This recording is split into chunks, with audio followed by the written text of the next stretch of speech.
There was a poor man named Fu who made a living by begging. He wanted to have a normal life like everyone else, so he often collected scraps and stored them. However, he had been collecting scraps for many years, and his food supply was running very low. He couldn't understand why things were like this, so he decided to find the reason. One night, he was secretly staying in a corner of his house. Eventually, he spotted a large rat coming to steal his stored grains. Fu became very angry and shouted at the rat, "In the wealthy man's house, there's plenty of food. Why don't you go there to eat? Why did you have to dig through and take the hard-earned food that I've stored?" The rat replied, "Destiny has only granted you half a barrel of rice. Even if you were to beg for alms throughout the town, you still wouldn't be able to have a full barrel." Fu asked the rat, "Why is it like that?" The rat answered, "I don't know. You should go ask Lord Buddha." So, Fu decided to travel westward to ask the Buddha why he was experiencing such a life. Along the way, he begged for alms. One day, as he walked until it was dark, he came across a house. He hurriedly knocked on the door, and a servant came out to ask what was the matter. Fu asked for some rice to eat. Just then, the wealthy owner of the house came out and saw him. He asked Fu why he was still traveling in the darkness. Fu then told the wealthy man about his life's story, explaining that he was on his way to ask the Buddha about the reasons behind his circumstances. Upon hearing this, the wealthy man invited Fu into the house. He provided food and shelter, and also gave Fu a sum of money. Fu asked the wealthy man why he was being so kind. The wealthy man explained that he had overheard Fu's intention to ask the Buddha, and he wanted to help. The wealthy man then revealed his own story. His 16-year-old daughter was unable to speak, despite her age. He pleaded with Fu to inquire about the reason from the Buddha. The wealthy man had promised that whoever could make his daughter speak, he would allow them to marry her. After hearing all this, Fu thought that since he was already on his way to see the Buddha, he might as well help the wealthy man too. So, the wealthy man took the opportunity to ask Fu to inquire on his behalf. Fu agreed, and he continued his journey. Fu continued his journey through the mountains, and along the way he passed by several hills. As he walked until he reached one hill, he saw a temple situated there. Curious, he entered to ask for some water to drink. Inside, he saw an old sage holding a staff, with a serene yet lively demeanor. The sage kindly offered him water to drink, and advised him to take a moment to rest. After a short rest, the sage asked Fu where he was headed.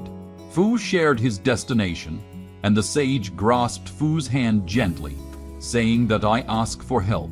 The sage explained that he had been meditating for over 500 years, and according to the principles, he should have ascended to heaven by now. Perplexed as to why he hadn't reached heaven, he urged Fu to ask the Buddha for him. Fu agreed to help and received the sage's request. Fu walked forward, passing through paths, ponds, and canals, until reaching the bank of a certain river. It was a large river with no boats in sight. Fu pondered what to do next and how to cross. Frustrated, Fu exclaimed, "Must my life be this arduous?" Just then, a giant turtle emerged from the water. This ancient turtle could speak the human language. It asked Fu why he was crying here. Fu narrated the entire story. The wise old turtle said to Fu, "I've been meditating here for 1,000 years. Following the principles, I should have transformed into a flying dragon by now. Why am I still just an old turtle?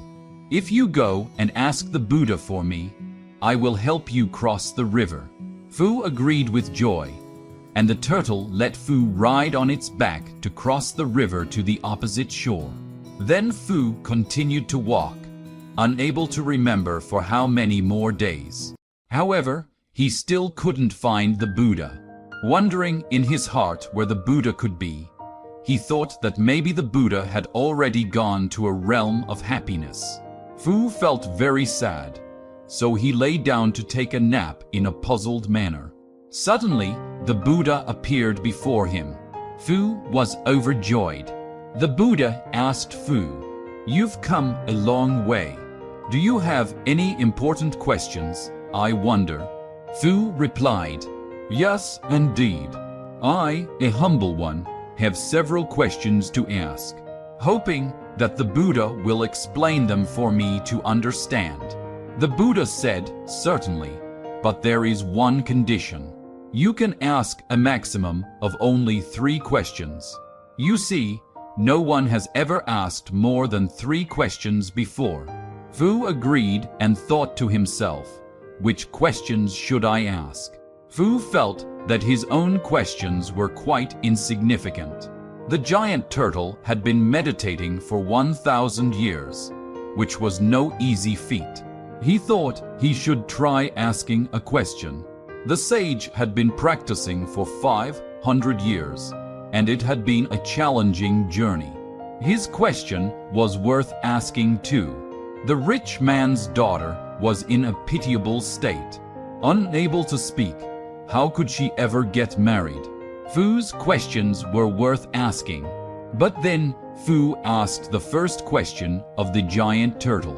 The Buddha answered him, saying that the giant turtle would not give up its shell. Therefore, it couldn't transform into a dragon.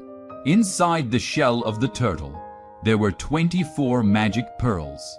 If the giant turtle was willing to give up its shell, it could transform into a dragon. Then Fu proceeded to ask the second question posed by the sage. The Buddha answered that the sage held a miraculous staff all day. In his mind, he considered the staff as something extraordinary. If he struck the ground once with the staff, a clear stream would appear. If the sage was willing to throw the staff away, he could ascend to heaven. Fu was very delighted and went on to ask the third question of the rich man's daughter. The Buddha answered that if the girl found someone she loved, she would be able to speak for herself. And at that moment, the Buddha would disappear. Fu felt that his own problems were not important at all. It would be better to go back and beg as before. So, Fu hurriedly journeyed back to the riverside. The turtle, upon calculating, thought that Fu should have arrived by now. It quickly asked, "How did Lord Buddha respond?" Fu replied, "Turtle, please carry me across the river first, and then I will tell you." The turtle carried Fu across the river, and then Fu began to tell the story. The turtle listened and immediately understood.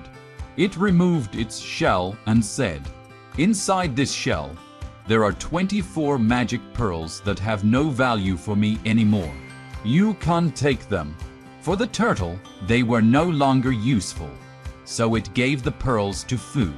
Then the turtle transformed into a dragon and flew away into the sky. Fu collected the 24 magic pearls and hurriedly made his way up the hill, where he met the sage. The sage asked, "What did Lord Buddha say?" Fu narrated the story and the events that had transpired. The sage was very pleased with what he heard. He then bestowed a special walking stick upon Fu. The sage mounted a cloud and flew up into the sky, disappearing. Later, Fu arrived at the mansion of the wealthy man. Fu recounted all the events to the wealthy man, along with the recent incidents that had occurred. The wealthy man's daughter secretly listened in, which left a deep impression on her about the kindness of giving and self-sacrifice, without asking for one's own needs. As a servant walked by, accidentally dropping a vase, the daughter exclaimed in surprise, This delighted the wealthy man greatly. Eventually, the wealthy man gave his daughter's hand in marriage to Fu. The lesson from this story is that to change one's life, one must begin with changing oneself. At first, Fu thought that his problems were heavy, so he set out to find answers. However, along the way, he realized that his problems were relatively small compared to others, and didn't let his desires consume him. In the end, he decided to help others, and in doing so, Fu truly changed his own life. We must practice selflessness, not being self-centered. Our Buddha, before becoming a Buddha, had sacrificed a great deal.